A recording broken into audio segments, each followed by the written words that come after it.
Joe Rogan, RFK Jr., and Peter Hotez debate update. So last video I showed you this tweet where Joe challenged Peter for giving him a non-answer. Joe tweeted, again, I'm going to ask you very clearly, are you willing to debate Robert F. Kennedy Jr. on my podcast? Peter Hotez replied to that tweet and he said, Joe, if you are serious about addressing vaccines, plus the fact that 200,000 unvaccinated Americans needlessly perished during our awful Delta/BA.1 COVID wave because they fell victim to vaccine disinformation, I want to have that discussion. Okay.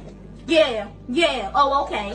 Joe quote tweeted and said, again, I'm going to ask you very clearly, are you willing to debate Robert Kennedy Jr. on my podcast? Joe called out Peter Hotez for another tweet where Hotez said, I'm quite concerned about the Elon Tucker link, then fold in Rogan and RFK Jr. It becomes pretty formidable coalition with the neo-fascist leaning. In some ways, darker or perhaps more dangerous than Trump, in my opinion. Awful. I just hope Team Biden is preparing. Joe replied to that and said, are you sure I'm not part of a coalition with neo-fascist leaning? Seems like that's what you really think or what you're projecting to the masses. This was in a response to one of Peter Hotez's tweets saying that he doesn't want an adversarial relationship.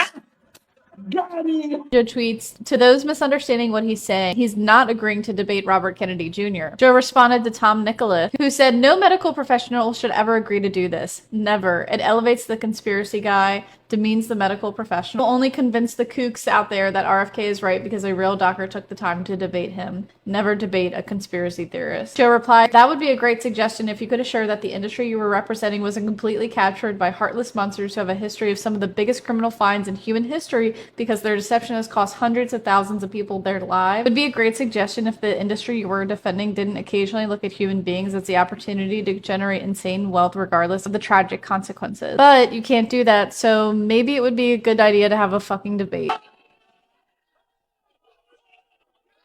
He also retweeted this tweet showing that Pfizer and subsidiaries have been assessed for $3 billion in criminal conviction. Even Michael Shermer is vouching for Joe. Literally a professional skeptic. He tweets, Dear Peter Hotez, I encourage you to debate Robert Kennedy Jr. and Joe Rogan on vaccines, autism, COVID, cell phones, and cancer, and all the rest. I did a 3.5-hour debate on Joe's show.